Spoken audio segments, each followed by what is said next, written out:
Hi guys, good afternoon.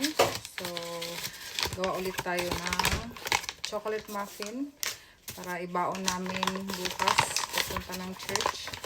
Kasi ang ginagawa namin, pag na-stop kami dun sa pangalawang train station, bili si Adriel ng muffin doon sa isang coffee shop. So, mag-bake na lang tayo para hindi na kami bumili. So, first is, ang gamit ko, bread flour, dapat all-purpose flour. Pero try natin gamitin to. Ginamit ko to siya sa cinnamon roll. At saka, cinnamon roll. Malambot yung bread nun. So, try natin gamitin dito sa muffin. Tignan natin kung ganun din ba yung epekto niya. So, 210 na grams. So, ito na ating bread flour. Tapos, i-sift lang natin siya dyan. Cocoa powder na 65 grams. 1/2 teaspoon na coffee powder. 200 grams na white sugar. 1 and 1/2 teaspoon ng baking powder. Meron tayong 1 teaspoon na baking soda. Ito pala ito na-open. 1 teaspoon lang. Baking soda. So, ito na lahat ang ating dry ingredients. I-mix lang natin siya.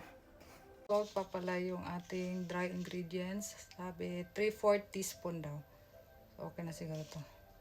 Punta na tayo sa wet ingredients. So, meron ako ditong 2 egg. Ito na yung fresh milk natin. Tapos, ang sekreto daw para lumambot is lalagyan ng yogurt. So, 190 grams na yogurt. Yogurt pa to ni Ace. Teaspoon na vanilla extract. Yan. Tapos, 112 na oil. Grams na oil. 112. 112. Sumobra.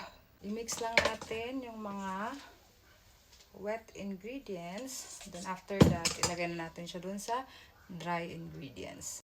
So, ito na yung consistency pagka mix nung wet sa dry. Tapos nilagyan ko na din ng chocolate. Yan. Mix na natin siya. So, ganyan yung consistency niya. Yan. Tumulong na si Kuya. Lagay ng muffin or cupcake liner. Scoop na si Kuya.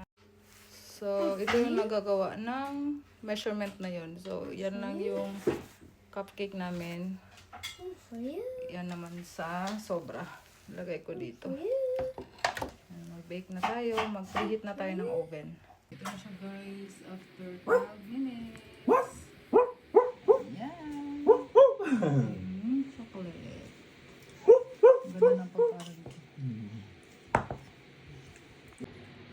So guys, tinikman na niya. Anong lasa, Daddy? Lasang chocolate.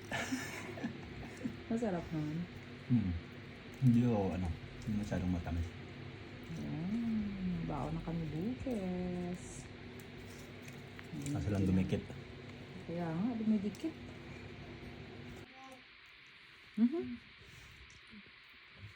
Is it good?